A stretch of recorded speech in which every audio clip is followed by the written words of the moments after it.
सर्वनाम के भेद। सर्वनाम में 6 प्रकार हैं, 6 टाइप्स हैं। पुरुषवाचक, निजवाचक, निश्चयवाचक, अनिश्चयवाचक, संबंधवाचक और प्रश्नवाचक। और यहाँ पे इसके कुछ उदाहरण हैं बच्चों। मैं, तुम, वह, वे, जैसे कि पुरुषवाचक सर्वनाम। निजवाचक सर्वनाम में जो है स्वयं, अपने आप। निश्चयवाचक सर्वनाम में यह, वह, उसे। अनिश्चयवाचक सर्वनाम कोई, कुछ। संबंधवाचक सर्वनाम जो, सो, जिसे। प्रश्नवाचक सर्वनाम कौन, क्या। अभी हम लोग यहाँ पे देख रहे हैं सर्वनाम के भेद 6 हैं। तो अब पुरुषवाचक सर्वनाम का परिभाषा लेंगे। क्या है ये पुरुषवाचक सर्वनाम? पुरुषवाचक सर्वनाम, पुरुषवाचक सर्वनाम यानी पर्सनल प्रोनाउन। वे सर्वनाम शब्द जो किसी व्यक्ति का बोध करवाते हैं उनको पुरुषवाचक सर्वनाम कहते हैं। यहाँ पे क्या है? पुरुषवाचक सर्वनाम किसी व्यक्ति का आइडेंटिटी कराते हैं, उसको पुरुषवाचक सर्वनाम कहते हैं। जो सर्वनाम शब्द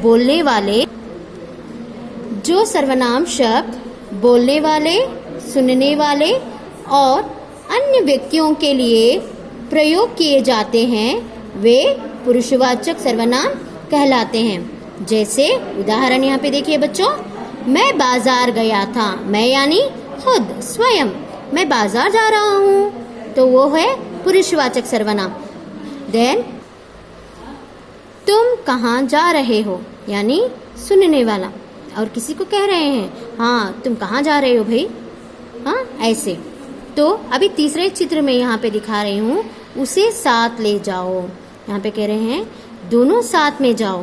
तो यहाँ पे व्यक्तियों के लिए बोलने वाला और सुनने वाला और अन्य व्यक्तियों के लिए प्रयोग किए जाने वाले शब्दों को पुरुषवाचक सर्वनाम कहलाते हैं। यहाँ पे मैं बोलने वाला, तुम सुनने वाला, उसे अन्य व्यक्ति। जैसे कि पुरुषवाचक सर्वनाम में 3 भेद हैं, जैसे कि उत्तम पुरुष, मध्यम पुरुष और अन्य पुरुष। उत्तम पुरुष यानी फर्स्ट पर्सन, मध्यम पुरुष यानी सेकेंड पर्सन, अन्य पुरुष यानी थर्ड पर्सन। यह है पुरुषवाचक सर्वनाम।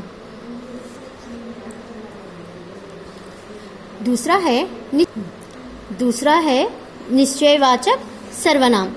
जो सर्वनाम शब्द किसी निश्चित वस्तु या व्यक्ति के लिए प्रयोग किए जाते हैं उसे निश्चयवाचक सर्वनाम कहलाते हैं। जैसे कि यह किताब मेरी है, वह पुस्तक उनकी है, वह किताब है, वह पुस्तक है, या वह लेखनी है। इस तरह से हम लोग उसको आइडेंटिफाई कर सकते हैं। जैसे कि जिस सर्वनाम से किसी व्यक्ति, वस्तु या स्थान की निश्चित होने का बोध होता है उसे निश्चयवाचक सर्वनाम कहते हैं। जैसे यह, वह, ये, वो, वे आदि।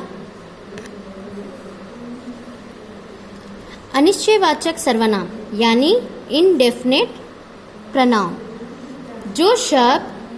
जो सर्वनाम शब्द किसी निश्चित व्यक्ति या वस्तु के बारे में नहीं बताते हैं उन्हें अनिश्चयवाचक सर्वनाम कहते हैं। जैसे कोई बुला रहा है, कोई भी हो सकता है, मैं भी हो सकती हूँ, आप भी हो सकता है, लेकिन यहाँ पे क्या बोल रहे हैं? कोई बुला रहा है। यहाँ पे आइडेंटिफाई नहीं कर रहे हैं, हम पर्टिकुलर व्यक्ति को बुला रहे हैं, पर्टिकुलर नाम दे रहे हैं, नहीं बता रहे हैं। अनिश्चयवाचक सर्वनाम क्या है? किसी भी निश्चित व्यक्ति का यहाँ पे बारे में नहीं बता रहे हैं, तो ये अनिश्चयवाचक सर्वनाम है।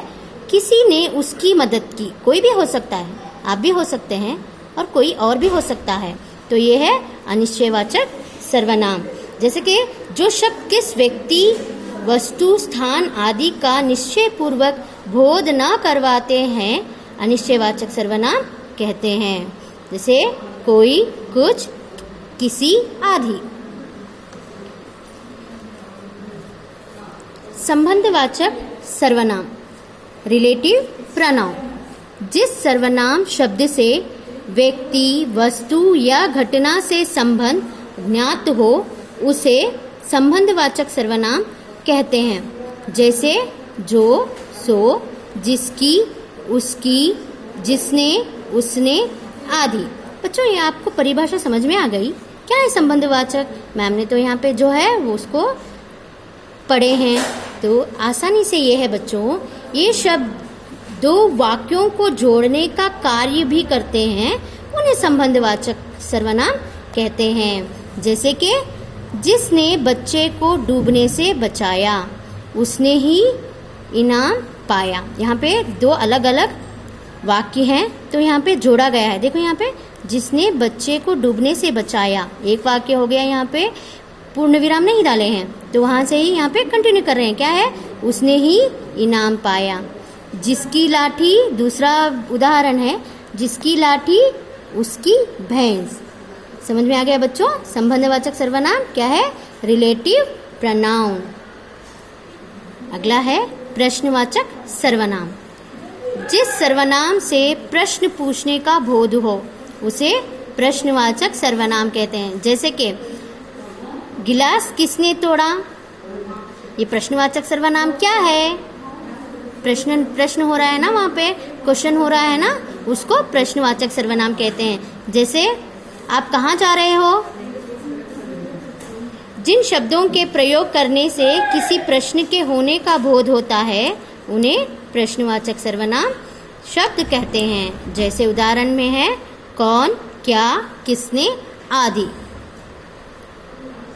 निजवाचक सर्वनाम यानी रिफ्लेक्सिव प्रोनाउन, जिस शब्द के वाक्य में प्रयोग से अपनेपन का भाव उत्पन्न होता है उसे निजवाचक सर्वनाम कहा जाता है। जैसे कि जो सर्वनाम कर्ता स्वयं के लिए, अपने आप के लिए उपयोग कर रहा है उसे निजवाचक सर्वनाम कहते हैं। जैसे अपने आप खा लूँगी, अपने आप पहन लूँगी, अपने आप स्कूल चली जाऊँगी मैं।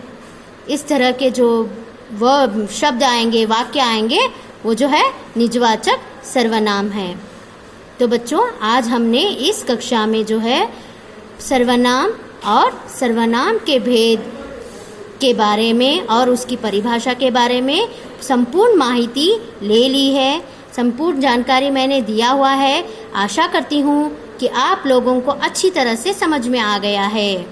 तो बच्चों आप लोग क्या करेंगे, अपनी पुस्तक में सर्वनाम और सर्वनाम के भेद और उसकी पूरी परिभाषा को अच्छी तरह से इस वीडियो को देखते हुए लिखेंगे और समझेंगे। धन्यवाद।